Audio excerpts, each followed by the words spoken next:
Yo, check 1, 2. In the place to be, you know the vibes. It is Friday, so that means it is True School, the podcast, radio show, whatever you want to call it.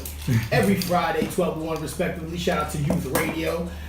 Make sure you tap in with us, trueschool.com, for all your Bay Area events, whether it's R&B, funk, soul, live concerts, hip-hop, all the vibes is there. TrueSchoolTV.com for all of your brand new hip-hop web content, whether it's a podcast, interview, music video, or our lovely faces on our live stream. You can check it out, TrueSchoolTV.com. With me is Ren, the Vinyl Archaeologist. I am Unlearn the World. Ren, how you feeling, sir? Chilling. Hold on. Do we got your mic on? Do we need the DJ mic on? No, actually it should be working. Shit. Yeah. Hold on. One second. Yeah, well, we can hear him in the distance. He's there in spirit and theory. You know what I'm saying? It's been a minute, as it always is, because, you know, it's been a busy year. 2020 is probably like the busiest year of my life. So, trying to get things done, trying to get things popping, you know what I mean? A lot of things going on in the Bay Area, a lot of things going on in the world. This last week was a little bit crazy. Of course, we have to acknowledge the passing of NBA legend Kobe Bryant, dead at 41 years old to an unfortunate helicopter crash, along with him and his daughter Gianna, along with others. Prayers and condolences to the family there in that case, and all the people affected by that tragedy. You know, it was a sad realization, man. Just love the people that you love. Make sure that they know. Make sure that they're appreciated. And try to send them off into the light, give them their flowers while they're still here. It's one of those moments where you have to reflect on that. Besides that, you have the impeachment trial going on. It's a lot of crazy stuff out there in the world. And I don't know. I don't really know how I feel about this impeachment. I've been hearing it. I've been trying to stay informed, stay in the know. And it's been a lot of things trying to figure it all out. Microphone or booth? Everybody else. Microphone's right there. You know, but we're here. That's your mic. TrueSchool.com, TrueSchoolTV.com. I don't know. You can go in now. Oh, maybe. It's this one right here. This one.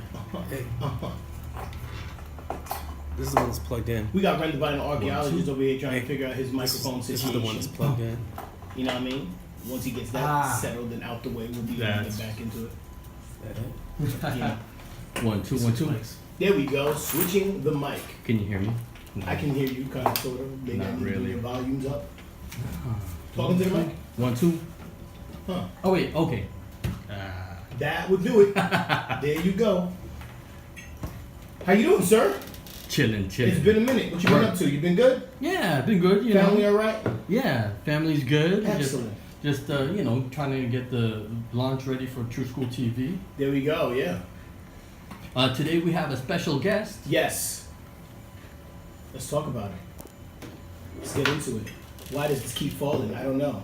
Shout out to everybody following me on Facebook or Instagram or whatever the case is. But also make sure you check out True School TV on Facebook and check the multiple camera angles and all the live shit that we got going on. We go through extensive links to bring you content. And it's appropriate that you guys appreciate it. You know what I mean? Word up. So, yeah, first and foremost, we want to welcome the founder of Motown on Mondays. Yes. Gordo Cabeza. Hey, what's happening? In the How building. you feeling, sir? I'm good. Glad to be here. Good. Yeah, we're going to get into you. For those who don't know, Motown on Mondays is one of the dopest Bay Area parties and actually nationwide parties at this point. You know what I'm saying? Worldwide. Yeah, worldwide. Oh, there you go. That's a humble flex. Mm-hmm. Worldwide parties, you know what I'm saying? Every Monday. So you can check them out at Legionnaire. Y'all still doing it at Legionnaire? No, we moved over to Hello Stranger. Oh, Hello Stranger. So you're doing it at Hello Stranger now? Yeah. Been doing it at Madrone in San Francisco. That one always cracks on. Yeah, it's the Had a original at home. Had a lot of fun nights there, sir. I must say. Appreciate you for that. Yeah, so we're gonna get into like the origin story of your superhero, you know, legacy. You know what I mean? Let's just get right into it. Like, all right, so I'm a New York boy, so I've just over the last maybe 4 years have become familiar with Motown on Monday as a party. I know a lot of the DJs who have done Motown on Monday here and there, whether it's my homeboy Maitre D, Kevy Kev, you know what I'm saying? I think Z Trip, but the first time I went, Z Trip was rocking. It was dope. But yeah, let's get into you as a DJ yourself. from what I understand. Yes, sir. Yeah, Right. you just celebrated 10-year anniversary. Yeah. So how'd you get it started? The party or DJing? DJing. Let's get into the DJing way first. back. Yeah, I just always had a love for music. You know, I did it in the cassette tape days. You know, Oh. going with dual cassette tapes and making mixes. You know, cutting in. You know, Pause similar tapes. verse. Yeah, exactly. So I was always into it. I didn't really grow up around other DJs, so Where did you grow up, first and foremost? as a young kid to like 5th grade right in Oakland. Okay. Yeah. Native. All right. And Right then on. moved to Santa Cruz. My mom remarried, and I moved to Santa Cruz and went through high school and whatnot there. Nice. So there wasn't a lot of DJ culture in Santa Cruz. There was some, and I knew a couple, but it wasn't like we'd hang out and, you know, No, it's throw not. down. We in Did- hacky sack. They were doing it, you find out later, you know, but Who were the Santa Cruz DJs that like were actually doing it? man, I Zeph? wasn't- Zeph was down there, yeah, I didn't really know about him at the time, but I knew like Andy Caldwell and Maitland, Mm-hmm. Oh, that okay. crew. Okay. Because I went to school with Andy, so Okay. that was kind of like the rave days, you know. So I was like, he's kind of put me onto the rave, you know, thing. We'd travel up to SF and What years is that?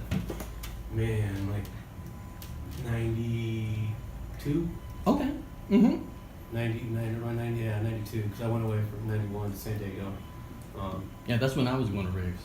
Yeah, it was. Only I was in New York.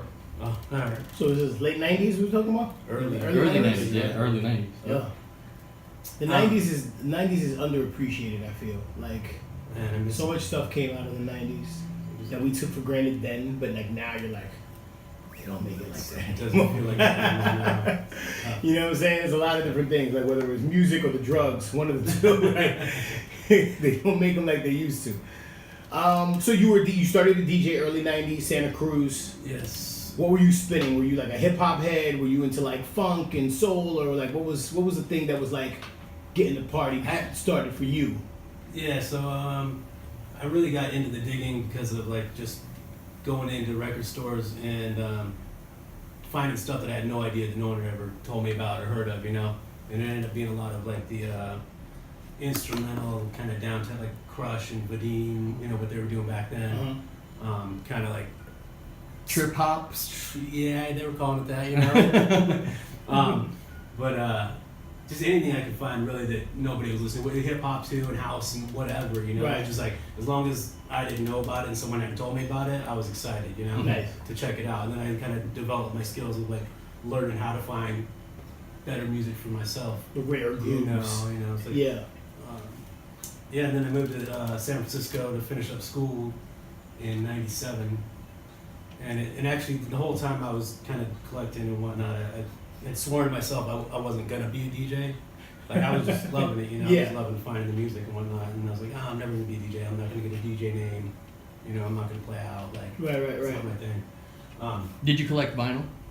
Yeah, I mean that's all. You always just collected, but you didn't have a turntable? No, I had turntables. No, I got hand-me-downs, and then I got like 1200 at one point. You know. Mm-hmm. I got my, you know, I didn't, again, I didn't have DJs like around me, so, you know, I went to Radio Shack and got, you know, the realistic, you know, mixer, and then upgraded to the Scratch, you know, Gemini Scratchmaster, and went the whole route, you know. Then in San Francisco, you know, when I got there, you know, I was going out, obviously checking out DJs and whatnot, and, you know, saw the Vestax 05, and I was like, oh, if I gotta rob a bank, I'm getting this mixer, you know. That's how most DJs are, from what I understand. Like, Yeah. it's all about that mixer. Yeah, so I actually got a chance to play because I'd been doing it for a while, and I ran into Andy Caldwell and the crew.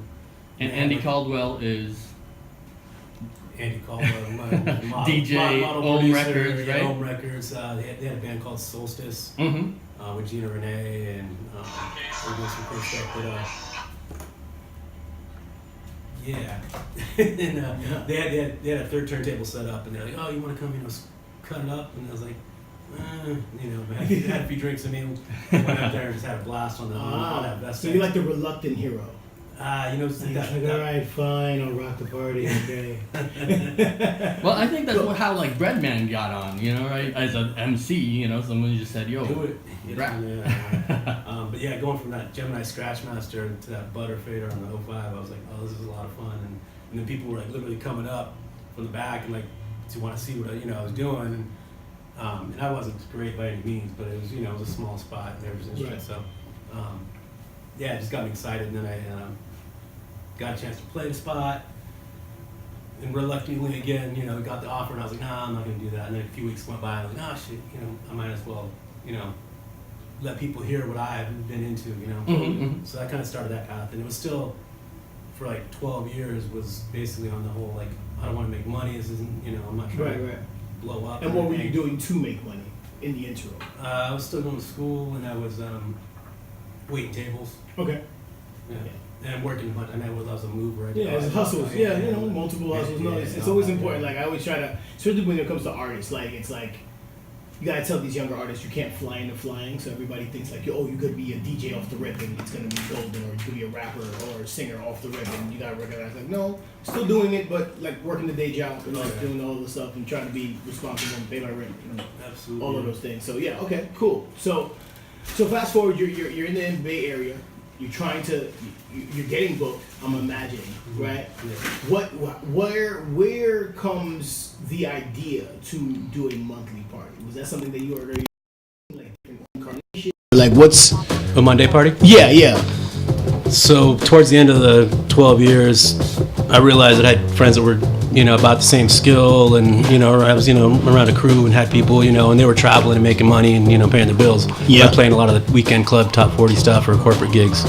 So I got into that, and it was going really well, and I was playing, you know, 5-6 nights a week, you know, early 5-6 gigs a week. Okay.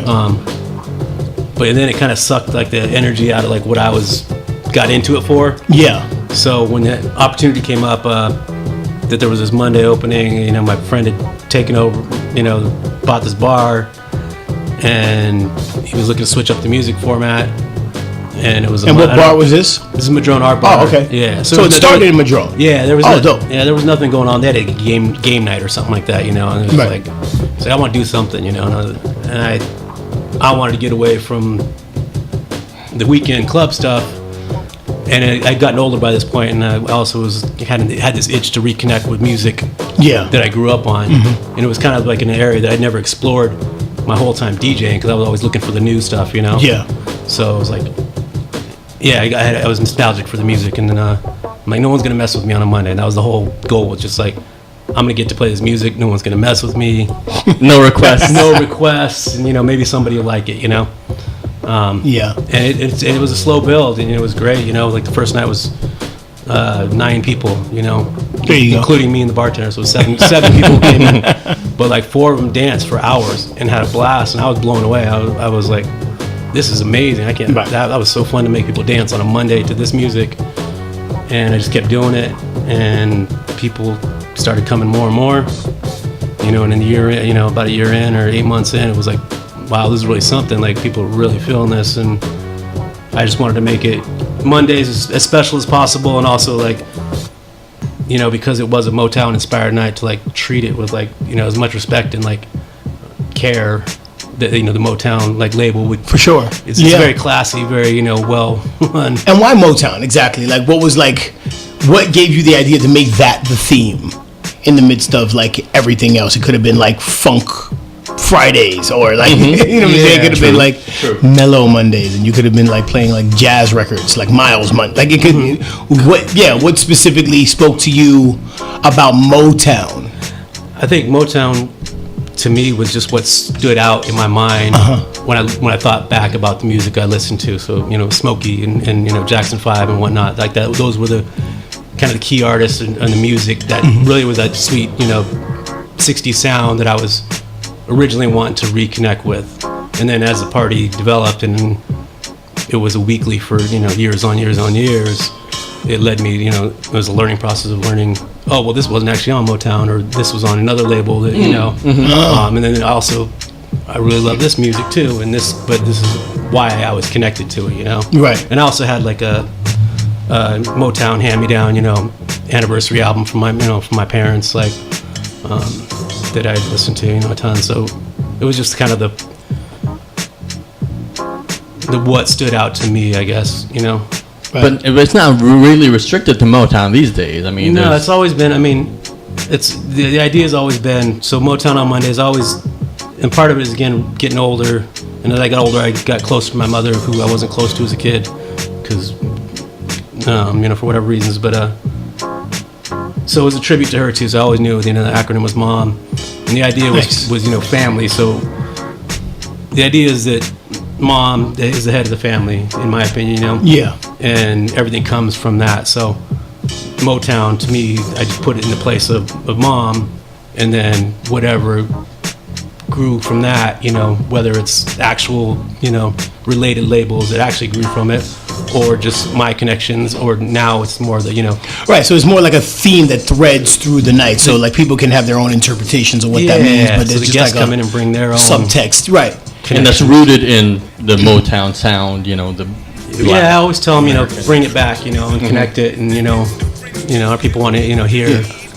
And that's the really cool thing about like weeklies or monthlies, is that you're building community. Like you become the conduit for which community is being built, because people are coming, they're spreading the word of people mouth. who come out on the weekdays are the hardcore. They need something. They need a rage one way or another. You know what I'm saying? But like, there's a mix. I mean, there's people that like have to go to work on Tuesdays, and people that don't. When I used to go out, the best parties would be during the week. Because the best crowds.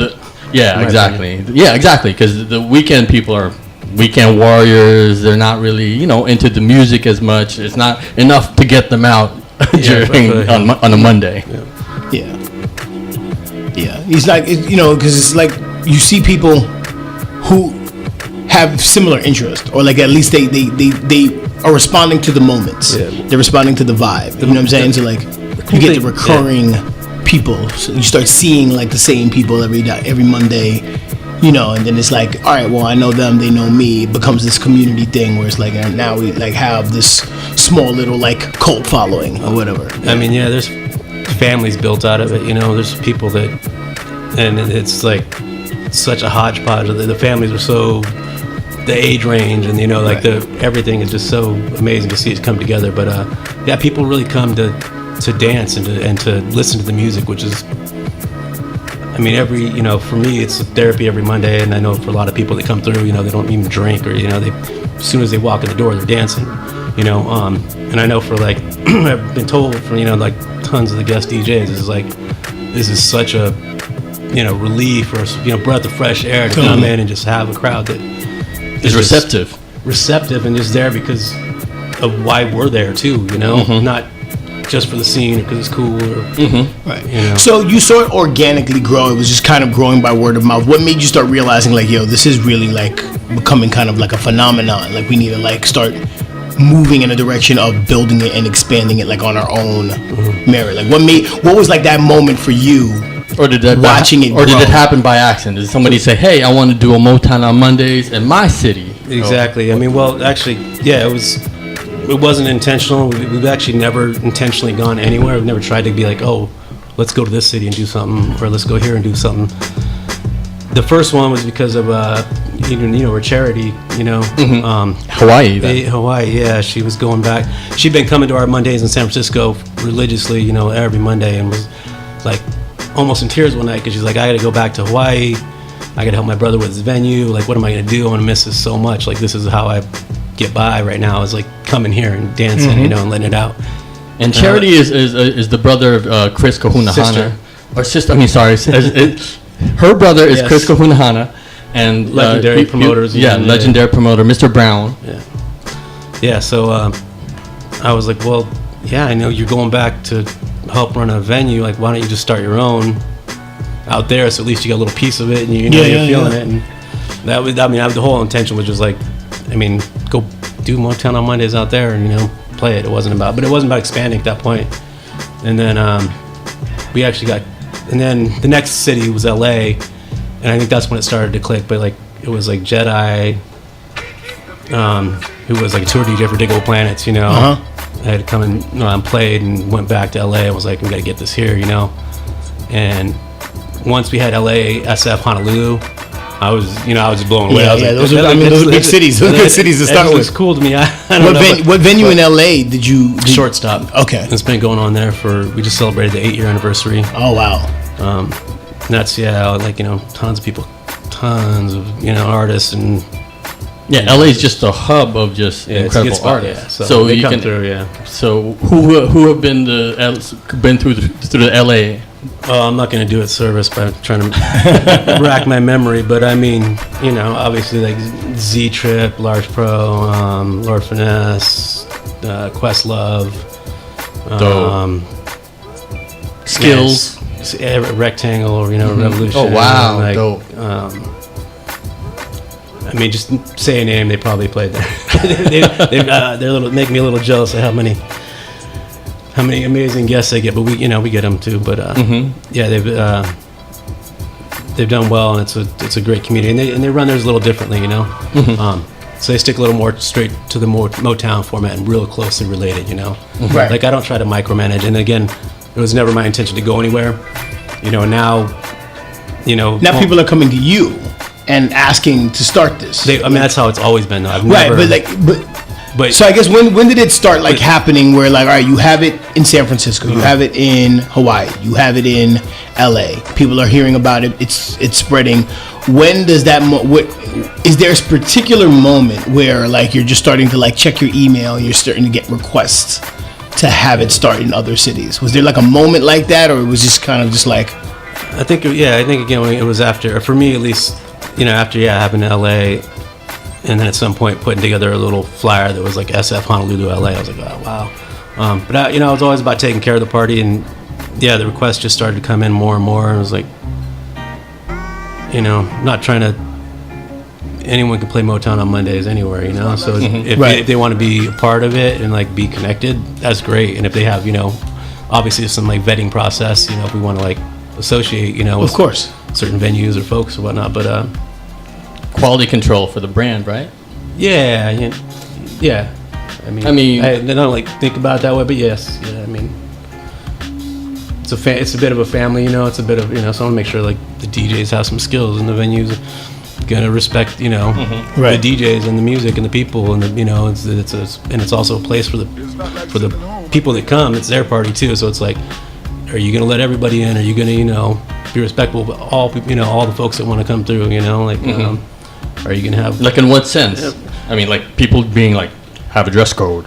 I mean, a lot of these people reach out to me. I don't know them from anything, you know. So I don't know. So I don't know. You know, we had been reached out, you know, from Kansas City or, you know, Missoula or, you know. So you got to ask some people who you know. I just be like, make sure. I mean, I've got a couple, you know, documents that say like, you know, this party, you know, welcomes everybody, and this is, you know, we're respectful to everybody, the women, and like this party is like a, you know, tribute to my mother. So like, don't use the name. Like it's not. I get you can make a lot of funny jokes about your mom or my mom, you know. But right. I see what you're saying. Yeah. The party. So this is how, you know. So there's like an ideological framework that you have to like kind of not necessarily adhere to, but just it's respect, be understanding of, like, exactly. Like, yeah, like, you know, like if you're gonna be part of this community, come in with this community agreement and like just enjoy it. Right, dope. Because there's probably people out there, you know, and there's had been a couple times where I've, you know, had to say no, you know, and I'm just like that. I don't think they're gonna get it, and I don't like the way they're running their other shows, you know. Right. So what other cities are you in? Oh man. Well, I think the better question might be, how many cities do you know of that have a Motown on Monday right now? Currently? Yeah. I think that's even a tough question. 12 to 15. It's always in flux, but like, it's international now, so it's not only in the United States. It's what are the cities outside of the United States? Yeah, what countries? I mean, we've been to like Stockholm and Sao Paulo and Manila. Ooh, okay. Dope. Toronto. That's a great excuse to go to Brazil. Man, I tried to go. I couldn't get my visa in time, but man. We're looking at Berlin. There's somebody out in Berlin right now that wants to set it up. Dope. Yeah, we've done events like in Bahamas. Nice. Winnipeg. Yeah, it's 40 plus cities. I think people probably, you know, at the peak of True School, people were hollering me in a similar fashion, but I just couldn't figure out how to manage something like that. You know, it's just it's almost like a franchise. Yeah. You know, you just have to like, it's a business model in and of itself. Yeah. You know, like again, it's like, since I don't try to set it up, there's not a lot of, and also that, again, anybody can play Motown on Monday, so right. It's more about, if they reach out, and it works out, that's great. And if it doesn't work out, like they try it out and it doesn't work out, it's really no sweat. Like they're gonna do it anyway.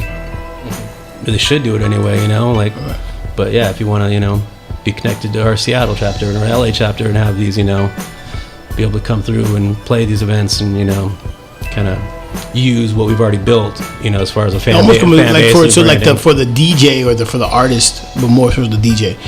It's like almost a tour route, kind of. Yeah, one way or another. I highly encourage, like, that's really dope. Like Shortcuts played, I don't know, probably 12 cities of ours, you know, and Z-Trips played, you know, 8 or 9. It's really cool to see that, you know, like, and then on any given Monday, it'll be like, you know, the Miami DJs in, you know, Seattle, and the Seattle DJs in LA, and, you know, someone else is in Denver, and like on this one night, our family's all, you know, mixed up and meeting, and that would be dope to do like a whole like live stream from all cities at the same time. You thought about it. So you guys just celebrated your 11th year, or you just celebrated your 10 year in your 11th? 10 year, and we're about to, we're a few months away from the 11 year already, because we pushed it back to make sure did it right. Totally. What do you see as the future of like Motown Money for you personally? Like, where do you see this going for you? That's going to give you a fresh, like, or maintain your enthusiasm about what you're doing and seeing it grow, seeing it expand from what it came from to what it is now. I mean, I really do get my like recharge on just being there on Mondays at the home base. You know, I'll have guests come through and they'll want to like extend their sets, you know, to 2 hours or whatnot. I'm like, like I want to get back on. I want to play. This is not Word. But I mean, it's just been it's felt like it's not that I've ever done a startup, but just hearing the stories of startups, it feels like I've been on a startup for almost 11 years. Like I'm always just trying to make it better, you know. So sure. And there's a lot of opportunities and you know, ways to make it better right now, for sure. Like, what's dope is that you have a whole bunch of DJs who, like, you know, bring their own creativity into it by you know, the whole remix thing you have going on SoundCloud. Can you talk about that? Yeah, we've done remix albums. We've got 8 or 9 right now, depending how you count it. But we're gonna get back into putting those together and putting them out. Had to take a little break. Had a business partner at one time, and that went south, and so yeah, get back on that. But yeah, we got DJs submitting from all around the world, and you know, it's been remixes of all types of Motown stuff, all types of funk, soul, funk and soul, inspired. Yeah, and people. Pretty dope series. So check it out on SoundCloud under Mom DJs. Okay. /Mom MOM DJs. Nice. Let's get into some music real quick. How about you get on? Oh man, right here. Let's do it. On the tables, you're gonna do a little set. Ooh. Let's do it. Yeah.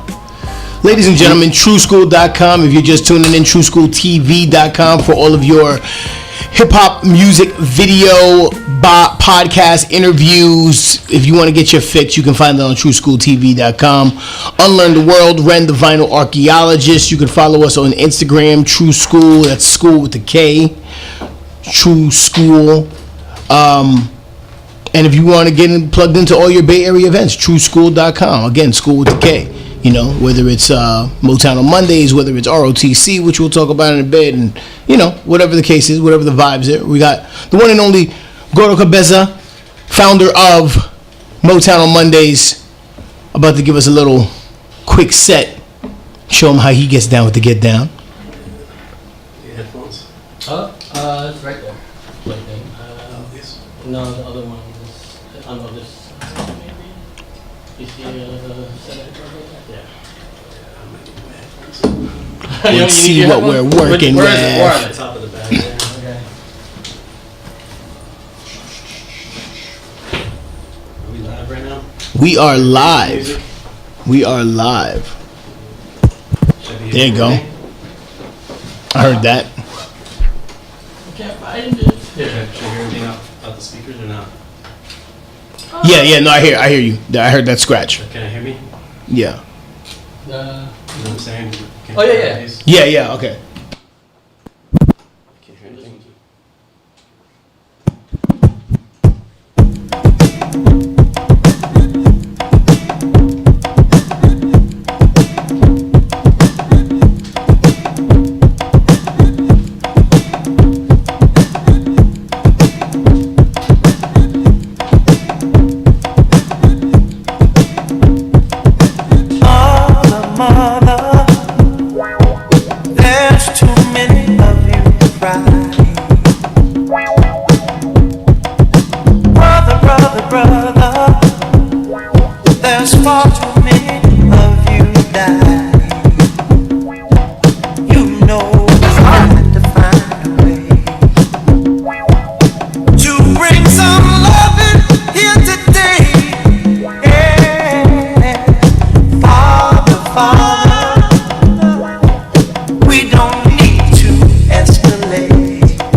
Dreaming, oh my baby, with my skin.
was your man, hey, hey, when I was your man,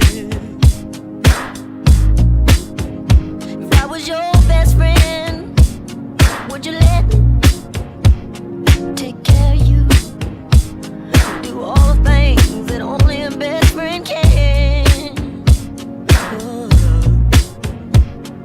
only best friends can.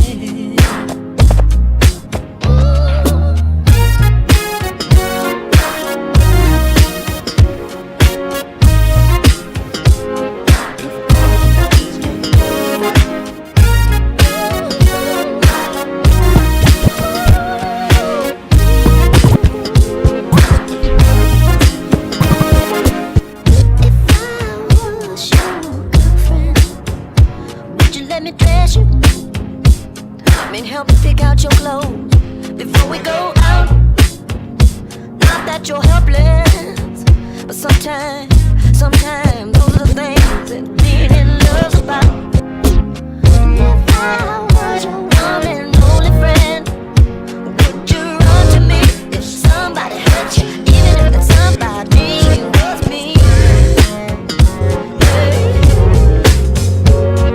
Sometimes I trip on how happy we could.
TrueSchool.com, TrueSchoolTV.com, Rent the Vinyl Archaeologist, Unlearn the World. You heard it here first, legendary Gordo Cabeza, founder of Motown on Mondays. Tap in with them on Instagram, Facebook, all of those things. Get your ass to a Motown on Monday party at a city near you. Yep. Oakland, San Francisco, LA, Hawaii, Seattle, New York. All the major cities and then some. If you don't know, now you know. And we're out of here. And we're out of here on time. I want to thank Gordon for coming through. Appreciate you, sir. Appreciate you. Thank you so much for having me. Yeah, no, great. Anytime. I'm trying to make this happen. Yeah, for sure. You know, nice little mix. Ren, what's going on this weekend? This weekend? I'm spinning at Southside. Ooh. Southside Spirit House is where I'm going to be at. There you go. Tomorrow night. And you're going to be your Sunday thing. Sunday, ROTC, Return of the Cypher, every Sunday, the only live weekly hip-hop in San Francisco. Ask a friend to tell a friend. We have our monthly MVP contest. Winner will be receiving not only a featured set during our Sunday show, but also a radio interview on KPOO. We will play your music and ask you about your origin story and all of that. So make sure you tap in, tune in, Hip Hop ROTC every Sunday night at the Boom Boom Room. You know, you're very welcome. Anything you're promoting? I'm at Charlotte today, local edition tomorrow. Catch DJ Lazy Boy at the end up real late tonight if you're looking for that after. Yeah, if you don't know, Gordo is also the managing DJ Lazy Boy who just won the Red Bull championship. Yes, congrats to him. That's my bro. It's a good guy, man. He's a really fucking good guy. I'm really happy for everything that's going on with him. Yeah, and we're out of here on time. Yeah. So that the next person after us doesn't hate me and hate us. We do this every Friday, y'all. Every Friday, TrueSchool.com for your Bay Area hip-hop events, funk, soul, whatever's in the mix, we got it for you. TrueSchoolTV.com for all your hip-hop video content, interviews, podcasts, music videos, and more. Follow us on Instagram, True School. Follow Unlearn the World or Renoir Salgado. On Instagram. On Instagram. You know the vibes. We out of here, man. Peace. I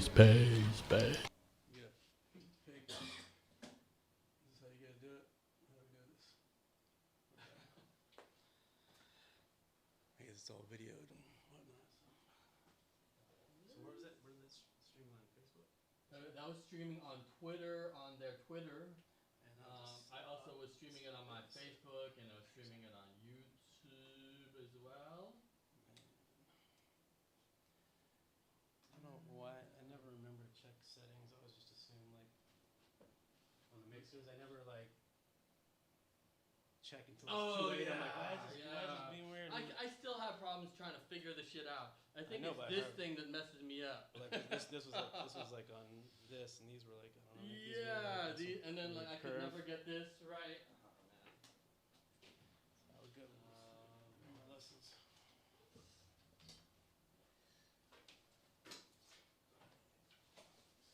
So where'd you say you're at tonight? Tomorrow I'm spending at Southside Spirit House. Oh, okay. Right on Howard. Yep. I might see you. I sometimes park over there, and then walk over local edition. Okay, this is right in that neighborhood? It's on 3rd and Market. Okay. And you're spending Good to meet you, sir. Yeah. Take it easy, man. Thanks for everything. Yeah. All right, my man. All right, bro. I'll catch up with you. For sure.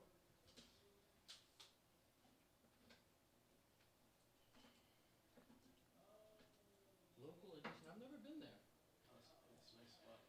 Is it like with the It's underneath Market Street. It's like a speakeasy. downstairs? Yeah, it used to be Oh, I have been there, but it was called different names throughout the years. Originally it was a printing press. Oh, really? Yeah. They've had it for like 8 years now, I think.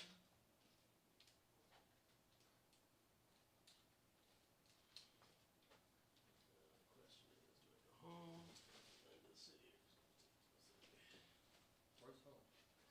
Alameda. I live in the Fruitvale. Right across. What time is it? 1 o'clock.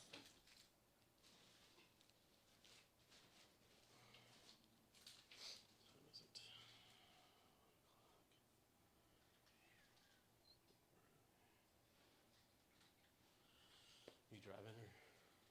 Yeah. Are you? No. I took Need a a ride or lift here. something? Yeah, I'm headed to that direction. It's a little bit out of the way, but That's fine. I did this corporate gig actually at local edition last night. And Oh, yeah? the parking garage, I thought the gig was supposed to end at 10, and they extended it. Uh-huh. Did you get paid more? The parking